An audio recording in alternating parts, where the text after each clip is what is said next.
અહીંયા લડાઈઓ ચાલે છે, કામ અને ક્રોધની ને લડાવે છે મમતા અને મોહ. આ મારો દીકરો છે, આ મારો બાપ છે, આ મારા મામા છે, આ મારા ભાઈ છે, આ મારી બેન છે, આ મારા કાકા છે. કોઈ કાકા છે જ નહીં. મા દીકરા દુનિયામાં બધા પાકા જ છે. આ ખોટી વાત છે.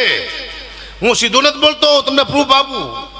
હમણાં રજા 10 મિનિટ પહેલા વાંચ્યું, કાકાએ 3 ને મારી નાખ્યા, પોતાના ભત્રીજાને, પોતાની ભત્રીજીને, પોતાની ભાભીને ઠપકારી દે. બોલો, હમણાં જ 10 મિનિટ પહેલા વાંચ્યું પેપરમાં. કોઈ આપણું છે જ નહીં. જય સીતારામ. કારણ કે મને અનુભવ છે, હું જોતો આવું છું.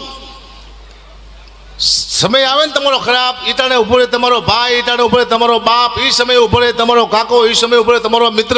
કારણ કે એક નાનો એવો કોરોના આવ્યો ને ત્યારે મને ખબર પડી કે દુનિયામાં તમારું કોઈ છે નહીં. પોતાના બાપે પોતાના દીકરા ના પાડી, તું સુરતથી અહીંયા આવતો નહીં, આપણે મરી જઈશું.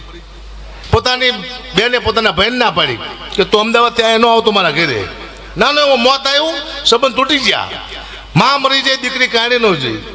બાપ મરી ગયો, દીકરો અગ્નિદાન દેવાનો ગયો. આટલી વારમાં સંબંધ પૂરા. જય સીતારામ. આટલી